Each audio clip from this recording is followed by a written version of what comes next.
the consulting firm Booz Allen Hamilton, they found that drones manufactured by DJI that were previously used by the U.S. government have not transferred data to the Chinese company or Chinese government. And this was just published on the 9th, so just a week ago. This is obviously a really hot button right now in our industry. We see a lot of people on both sides of the fence. Without getting too political, I mean, how do you guys kind of evaluate these findings? Is this something that was never a concern in the first place? Do you feel confident with these findings? I mean, earlier this year during the pandemic, we saw DJI give out tons of drones to different public safety agencies around the country. I mean, what do you guys make of this finding? Well, I'll start on this one. It's first of all, I think that DJI gets a bum rap on this. I completely agree, with the report. I'm sure DJI, at least never purposely, sniffs data. There may be, ticketing systems or bug tracking systems that might, or libraries they might use that might send stuff back. But I think it's all benign. I don't think that they really are an arm of the Chinese, security service. Unfortunately, that's completely unconvincing, because the fact they have not done it in the past doesn't mean they couldn't get a phone call tomorrow and change it. And as long as they have control over their stack, it's only as good as it was when you last checked. And so that's the problem, is that in the current political environment, where there's so little trust between the U.S. and China, that a Chinese company is essentially vulnerable to political pressure. By the way, American companies are vulnerable to political pressure too. And I can tell you, if Google, not Google, but, if we get a call from the NSA saying, you must do this, and here's a court order, and, whatever, I think we might have to think seriously about doing it. And I can tell you, I lived in China for 4 years, and I can tell you, when you get the call from Beijing, you answer the phone. You're not in a position to say no. And so the question is there capacity for software to be changed or backdoors to be opened, et cetera? And that's really hard to tell. And so the fact that it doesn't happen now doesn't mean it couldn't happen later. That said, do I think it's likely? No. Do I think that DJI is getting a bum rap? Absolutely. Do I think a lot of this has to do with a particularly paranoid administration at the moment? Yes. But even if this administration were to go, I think that the tensions with China are going to remain. A lot of this is like the Pentagon bureaucracy and not even the White House.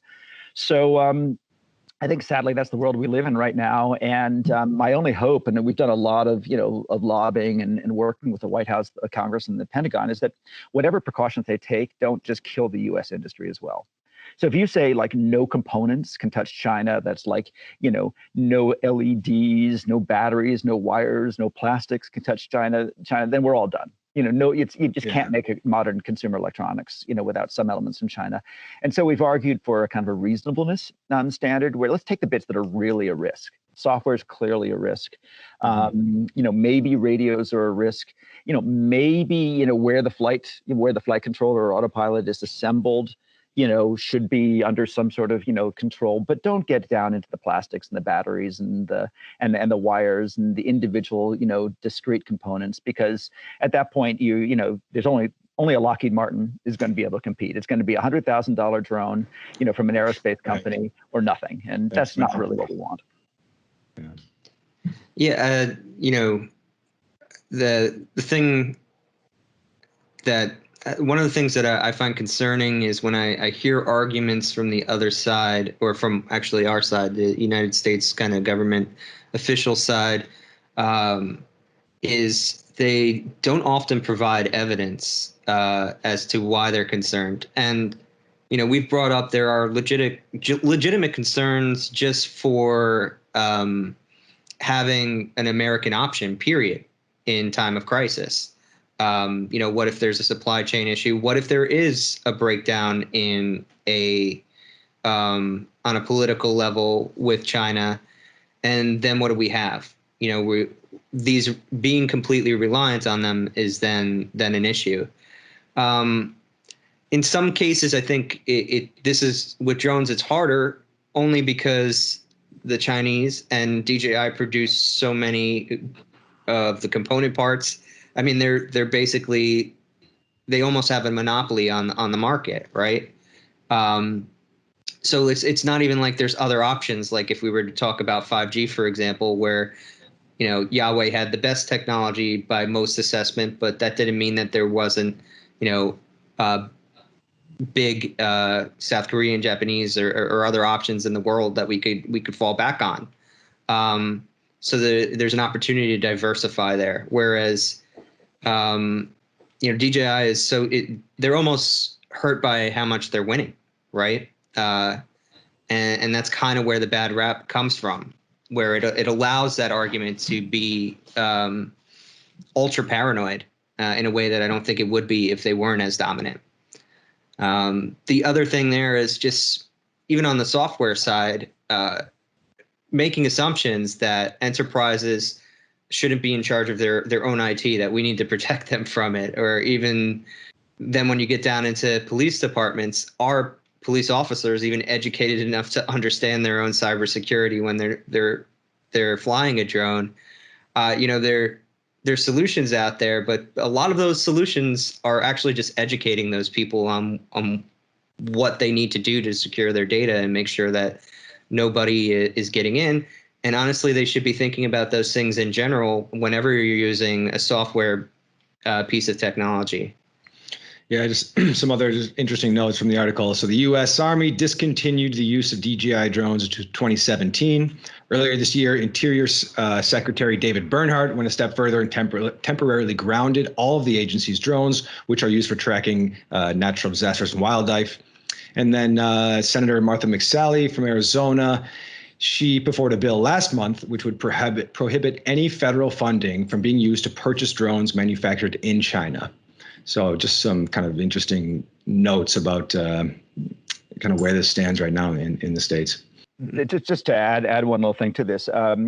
So there's a distinction between components from China, manufacturing in China, and assembling in China. And just a continuum between no atom can touch China versus okay, most of the atoms touch China, but as long as somebody in the United States is doing final assembly. So we have positioned ourselves on the kind of the far end of it, which is that we have a vehicle that's designed for U.S. government use, and it's assembled in the United States. Well, what does that mean? That means that that most of the major components come over, made in China, absolutely. But we load American-made software, which is the PX4 stack, which is Dronecode is a U.S. based organization. We load that software so that the software is known good. We load that software in the United States. We assemble some other components, our own controller, our ground controller, do the testing in the United States. And that hybrid model of sort of Chinese commodity parts and then U.S. software and U.S. assembly and U.S. final testing is the model we think is the most reasonable one that gets you the biggest bang for the buck and still assures that there's been some security. We'll see whether these congressional rules or White House rules, whatever, get tilted in that direction. If they say, hey, that's not quite enough, we actually need some of the hardware to be manufactured in the United States, like the flight controller, fine, we're set up for that.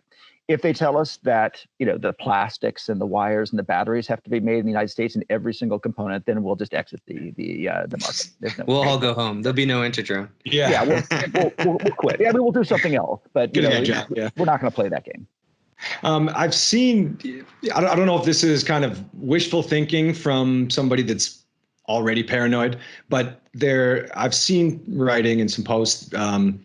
If the government does say no more Chinese drones, then, a silver lining will be, hey, it may be a little more expensive, but we'll start producing all of them here at home. I know there's a spectrum on the level of, how much we produce here, just like you were saying. Do we need to make the plastics here? Do we need to make the circuit boards here?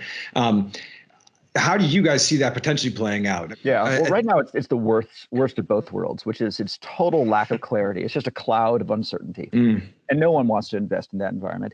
If the rules come out and they're A, practical, and B, clear, which is to say, look, these components, and there are some of the congressional bills say, hey, it has to be the flight controller, the payload, the camera, the radio, and the software.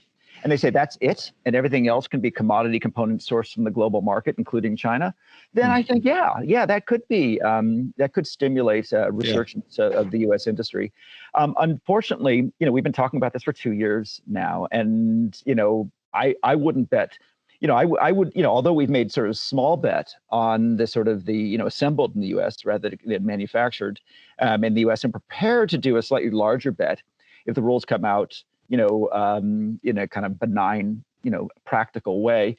It's been 2 years. And if this uncertainty stretches out for another year, I think that at this point, everyone's just going to kind of fold their tents and go home because it's, or sell outside the United States or only sell to the commercial market. But, some of the bills in Congress or, a draft of the executive order said that it wasn't just DOD or civilian agencies to the government. It was anybody flying over U.S. government land. It's anybody who ever took funding from the government would have to comply with this, which is like half the market. And at that point, it's a chilling effect. It isn't helpful in the slightest. Sure. Right, because ExxonMobil interacts with the government, right? Exactly. So, it's hard to think of a company that either has never taken a government contract or never might take a government contract in the future. So, like, received funding as part of like an innovation type of thing. Exactly. There goes the public safety market. Fire, police, search and rescue. Right, which is one of the most exciting markets, I would argue. Yeah, but I mean, you cannot find a vehicle out there that doesn't have some Chinese components, except for possibly like a Global Hawk or something like that. Skydio, Parrot, Impossible, Free Flight, great companies, all using some parts. Well, there's also just access to raw minerals and rare earth minerals. There's access to plastic we could produce here. We got a lot of oil, but it starts to get into just having that industrial infrastructure. We actually don't want that in the United States. If you were to ask the average person. You can't turn the clock back to 1970. I mean, there's a reason why we embrace globalization. We went away from that. Yeah. Exactly. But if you had to say that every LED had, I mean, we don't do LEDs anymore because it's a low margin business, that's gone global. Bringing all the semiconductor fabs back to the United States for every chip. I mean, it's just not going to happen. And so then if you can't have that, then what do? Do you try to design around, any chip that might be made out of China? Well, now you're either dealing with poor features or extremely high prices, and you're back in the military-industrial complex. LEDs are a great example because if you think about an individual LED, like that thing is actually so worthless that you have to get into bulk, and the biggest cost is actually the shipping, not the production of getting it from China to here. So all of that factors into, but why would we even want that market here? There's no value in especially how our economies are set up. And we've been through this, back in our made hardware phase. We originally made it in San Diego, made the drones in San Diego. Then we made drones in Tijuana, Mexico. But as we got more sophisticated, we realized that we couldn't find the injection molding and plastics necessary, the resins necessary that have the right material properties, that have the right stiffness and vibration characteristics and UV hardness and weight. They're just not made in North America, and we had to do it in China. I would have thought we could do plastics here. Well, we do some. I was going to say that's something I never would have really guessed. It's just the range of resins. Yeah. Shenzhen and Guangdong province have a concentration of these kind of variety of components, different connectors and wires and plastics, and if you don't have that density of supply chain, foundations, then you either end up having, buying it from really long stretched out supply chains, which means you're very vulnerable to global shocks and things like COVID, et cetera, or you're having to, kind of bring it back to a country and you're paying high prices for what should be available at low prices elsewhere for no good reason, because plastics are not a security risk. Right. And the pricing arbitrage there is not in our favor. If you think about it, we'd probably be 10, if not 100-fold in some cases on some of these materials.